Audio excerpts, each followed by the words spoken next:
Happy New Year, guys. Welcome to my channel. So on this channel, I basically talk about career tech stuff and other fun stuff related to workplace, getting into tech and getting a job in tech too. Yeah, stuff like that. So today, I'm basically just going to run you through applying to jobs and getting a job and how to go about it effectively and specifically what you should do before applying to jobs and not applying blindly. But before that, I want you to understand it's January, and you probably want to take advantage of January because it's the first month of the year. And the reason being that a lot of companies are, going through like their budget for the year, they are reviewing budget, they are allocating budgets to different departments. So there's a lot of openings for people to actually start applying to. And also, companies are like going through structural changes, organizational changes. So there will probably be a lot of things going on reshuffling. So you most likely want to take advantage of that. So there will be a lot of openings. So try to take advantage of that and start rolling out your applications. But before you roll out your applications, there are a few things you have to do. Yes.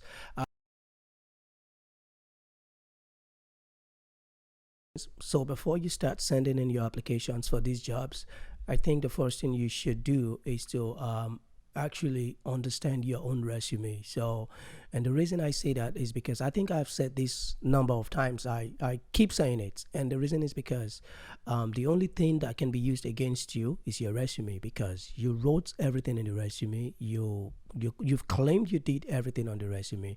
So the least you really can do to yourself for yourself to convince someone you need a job is to understand everything on your resume, and you want to be very proactive about that. Understand the skill sets. If you have to go over them and review those skill set again, go ahead and do them. If you have to watch videos, the technical skills you've claimed you understand, make sure you cover everything. Yeah, so that's enough to understanding your resume, like knowing everything in your resume is very important. The second thing is researching about the company. I think researching about a company is so underrated, and the reason is because your knowledge about your company really tells how far you can go in terms of the interview process. And this is specifically applicable to like big companies like maybe like Google, Facebook, and a lot of the other big organizations out there. The reason is because the first stage of interview is most likely the recruiters asking you what you know about the company or what you know about the role. You definitely want to have an idea of what your role is about. You can find a lot of information online. You can go on Glassdoor, you can go on Google, and there are so many other reference website you can go to check about what people are saying about the company. They might probably have been on the news recently.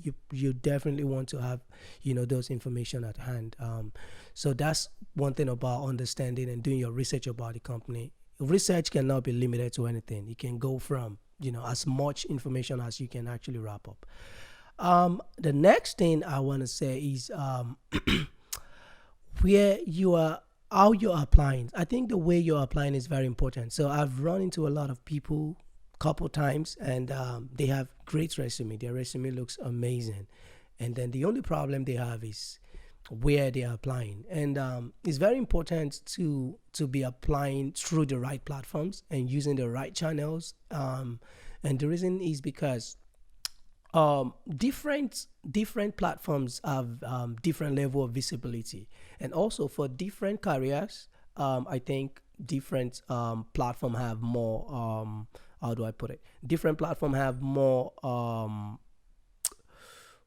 visibility over themselves. So, for instance, if you're in tech, Dice is like a no-brainer. Like if your resume is not in on Dice and you're trying to get a job in tech, it's like you're almost not ready to get a job, because most I would say 70% of people that have reached out to me in the past, they've reached out to me through Dice. A lot of recruiters on there, and you most likely want to take advantage of Dice. Dice is recommended, dice.com.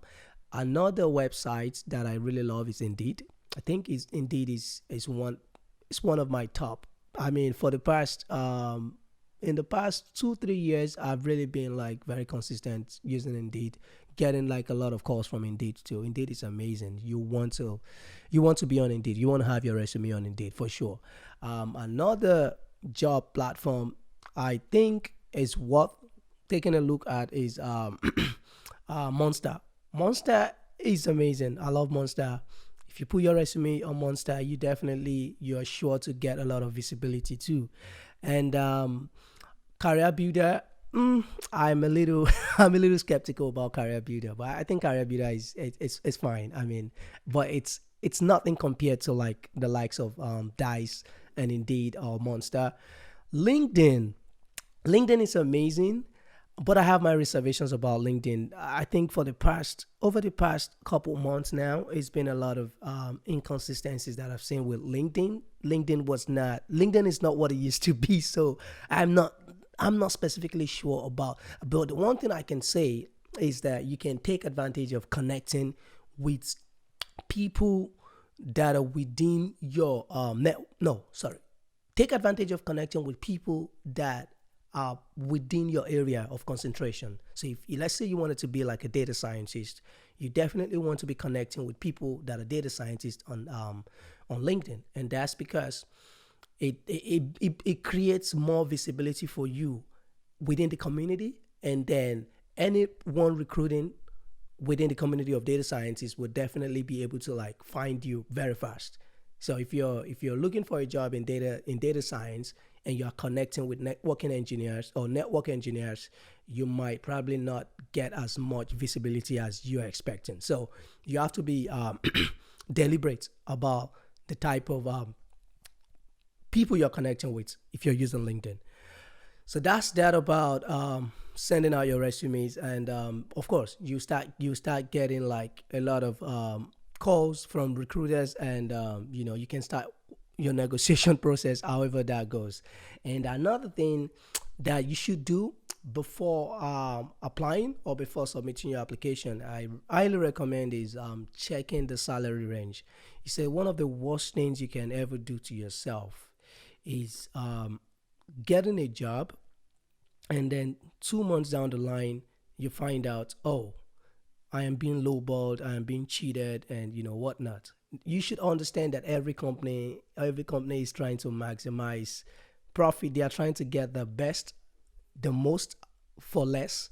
So if you're cheap and you're throwing yourself out there because you're desperate for a job, it's funny because a lot of people don't understand that these companies need you as much as you need them.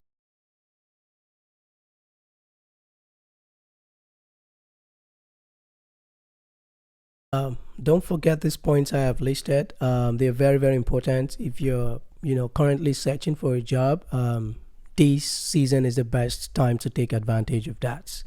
Do it now. Start applying. If you're looking for a change, take the bold step. And don't forget the points I listed before. And you have to do research about the company. You have to make sure you have, your resume, you understand everything on your resume and everything you claim.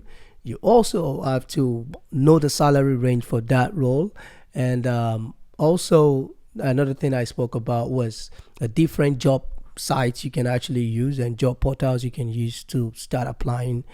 And Dice, Career Builder, Indeed, LinkedIn too, you can take advantage of.